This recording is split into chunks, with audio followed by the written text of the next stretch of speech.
2001 Chrysler PT Cruiser. Fékek.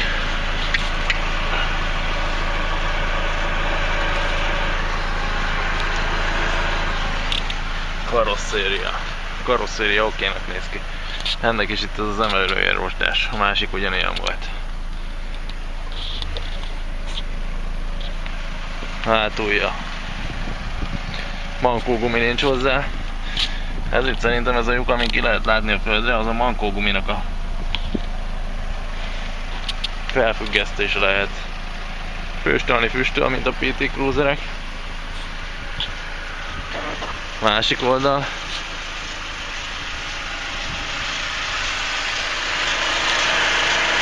Első fék egy kicsit jobb állapotban van talán. Motor. Néhány dolog már rozsdás, de azért nem néz ki gányul.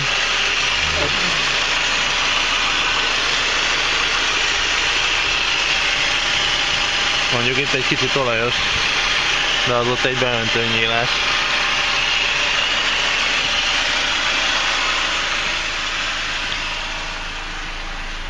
Belülről így néz ki. Bőrülés. Eléggé kopott kormány. Állítólag 100 000-et ment.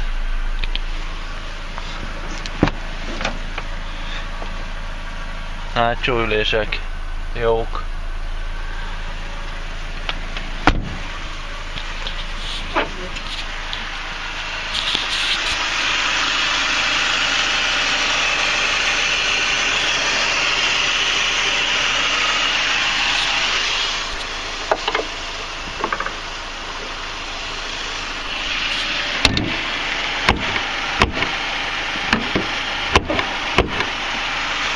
Ez ilyen.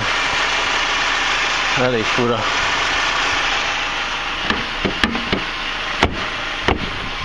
Nem nagyon csukódik. Hogy látom. Így van lecsukva.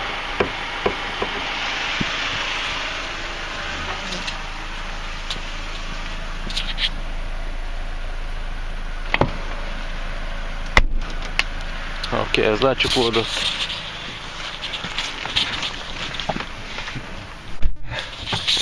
Nagyjából működnek a dolgok, ami még durva. Itt az ablak. Hátrafelé oké. De hogy előrefelé nyomjuk.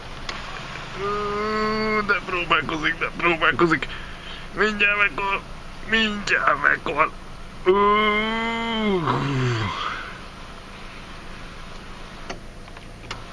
Most meghalt egy picit, de aztán újraindul. És talán